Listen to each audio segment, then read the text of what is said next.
بلا شرط ان کے نقصان کے مطابق معاوضہ دیا جائے۔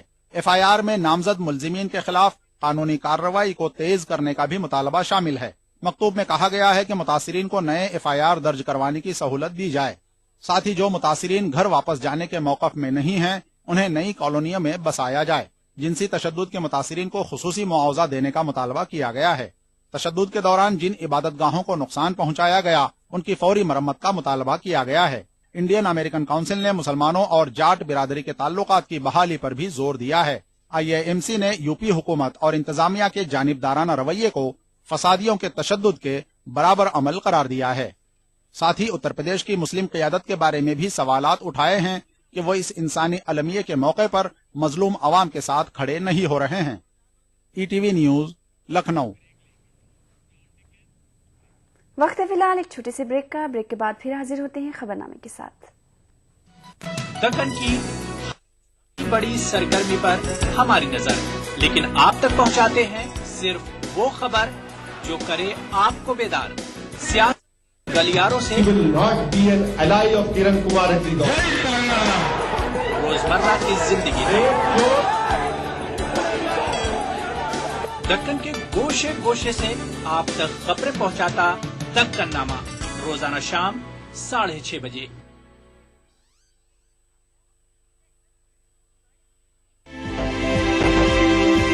دنیا اپڈیٹ، خبروں کا نیا اور انوٹھا شو جس میں ہم آپ کو دکھائیں گے دنیا کی اہم خبریں اور کریں گے ان کا تجزیہ، جانیں گے دنیا کی اہم گھٹناؤں کا بھارت پر کیا ہوگا اثر، دکھائیں گے گلیمر جگت کا حال اور تیز خبروں میں دیکھیں گے کیا کچھ ہوا پوری دنیا میں بیتے ہفتے کے دوران۔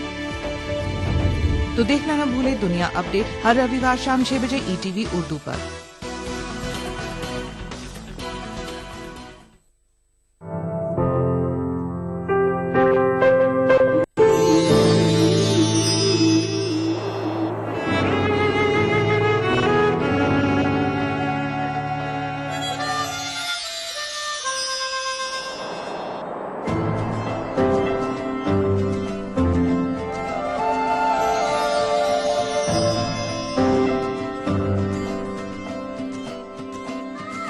نئے احساسوں سے جڑے نئے رشتے بکھیریں گے رنگ۔ زندگی لائف سیزن 5 اتوار دوپہر 12 بجے اور سنیچر دوپہر 12:30 بجے۔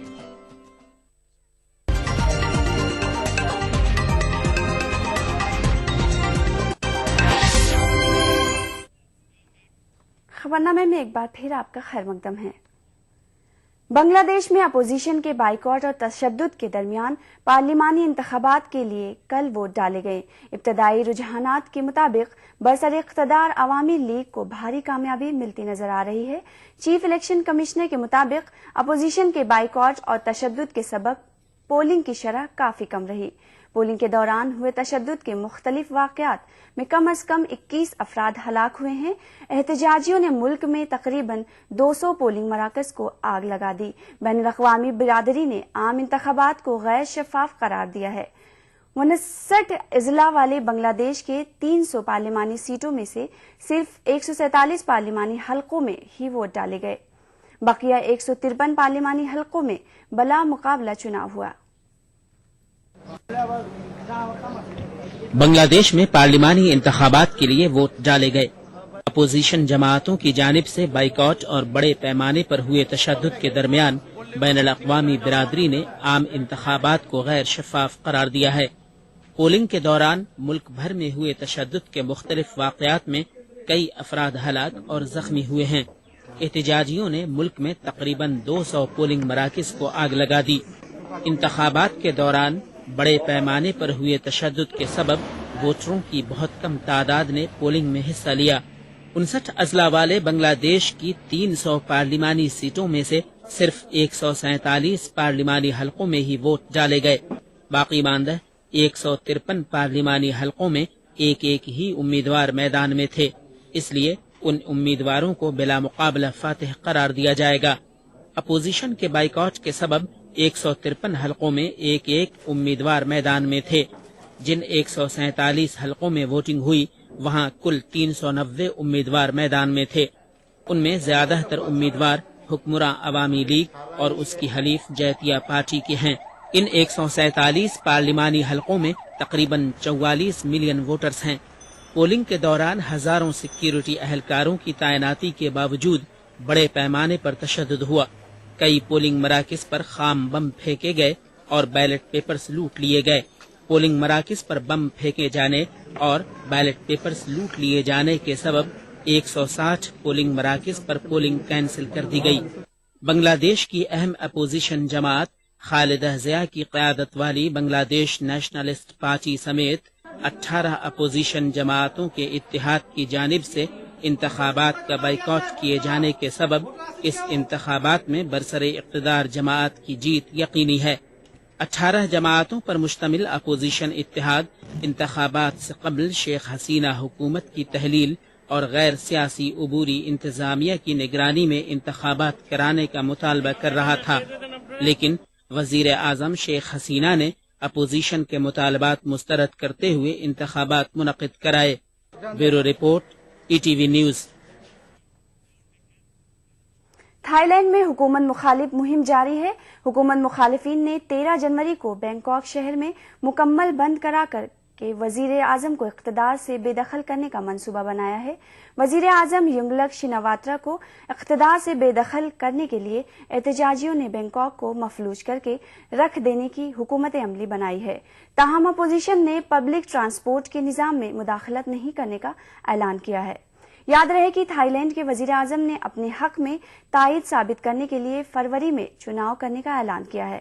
حکمران جماعت پر کرپشن کے الزامات لگائے جا رہے ہیں۔ حکومت پر سابق صدر تھاکسن شناواترا کی کٹھ پتلی بن جانے کا الزام لگایا گیا ہے۔ تھائی لینڈ میں حکومت کے خلاف احتجاج کی مہم کا پھر سے آغاز کر دیا گیا ہے۔ حکمراں جماعت پر کرپشن کے الزامات لگائے جا رہے ہیں۔ حکومت پر سابق صدر تھاکسن شناواترا کی کٹھ پتلی بن جانے کا الزام لگایا گیا ہے۔ وزیر اعظم ینگلک شناواترا کو اقتدار سے بے دخل کرنے کے لیے احتجاجیوں نے بینکاک کو مفلوج کر کے رکھ دینے کی حکمت عملی بنائی ہے۔ یہ مارچ مجوزہ احتجاج کے لیے حمایت بٹورنے کے مقصد سے نکالا گیا ہے۔ 13 جنوری کو بینکاک شہر کو مفلوج کر دینے کا منصوبہ ہے۔ احتجاجی شہر کے 20 کلیدی جنکشنوں کو بند کر دینا چاہتے ہیں۔ تاہم اپوزیشن نے پبلک ٹرانسپورٹ کے نظام میں مداخلت نہیں کرنے کا اعلان کیا ہے۔ احتجاج کی صدارت کر رہے لیڈر پہلے نائب وزیر اعظم رہ چکے ہیں۔ وہ کہتے ہیں کہ حکومت پر دباؤ ڈالنے کے لیے شہر کو مفلوج کر دینا ضروری ہے۔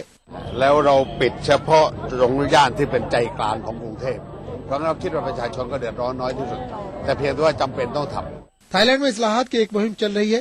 مہم کی رہنما ڈیموکریٹک ریفارم کمیٹی کر رہی ہے۔ کمیٹی موجودہ وزیر اعظم ینگلک شناواترا کو سابق وزیر اعظم تھاکسن شناواترا کی کٹھ پتلی قرار دیتے ہیں اور حکومت پر کرپشن کے الزامات بھی لگا رہے ہیں۔ وزیر اعظم ینگلک شناواترا نے سال 2011 کے انتخابات میں غیر معمولی اکثریت سے کامیابی حاصل کی تھی۔ ینگلک شناواترا نے اپنے اقتدار کو برقرار رکھنے اور ملک پر اقتدار کے لیے تائید ثابت کرنے کے مقصد سے آئندہ فروری میں انتخابات کروانے کا اعلان کیا ہے، لیکن حکومت مخالفین پورے نظام میں اصلاحات تک انتخابات منعقد نہیں کرانے دینا چاہتے۔ اصلاحات کے حامی اپوزیشن جماعتیں بھی چناؤ کے خلاف ہے۔ اپوزیشن نے چناؤ کے بائیکاٹ کا اعلان کیا ہے۔ چناؤ میں حصہ لے کر اپنے حامیوں کو مایوس نہیں کرنے کا اپوزیشن دعویٰ کر رہی ہے۔ اپوزیشن کا کہنا ہے کہ عوام اصلاحات چاہتے ہیں۔ موجودہ وزیر اعظم سابق وزیر اعظم تھاکسن شناواترا کی بہن ہے۔ 2006 میں تھاکسن شناواترا کی حکومت کا تختہ الٹ دیا گیا تھا۔ اقتدار کے بے جا استعمال کا الزام لگا کر انہیں اقتدار سے بے دخل کر دیا گیا تھا۔ اب ان کے مخالفین کا کہنا ہے کہ تھاکسن شناواترا اپنی بے پناہ دولت کے ذریعے ملک کی سیاست کو کنٹرول میں کیے ہوئے ہیں۔ تھاکسن شناواترا پر الزام ہے کہ وہ موجودہ وزیر اعظم کے توسط سے پارلیمانی ڈکٹیٹرشپ چلا رہے ہیں۔ Bureau report ETV news. خبرنامے میں فی الحال اتنا ہی۔ آداب۔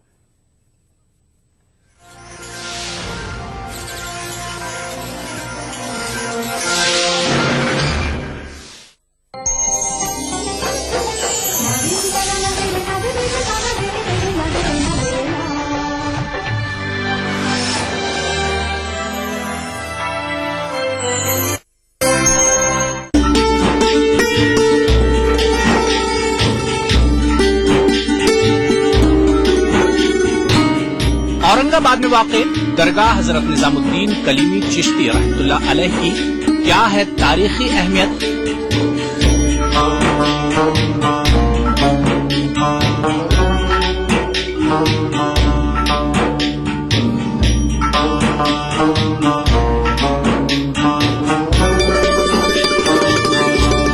دیکھیے پروگرام بارگاہ عقیدت میں۔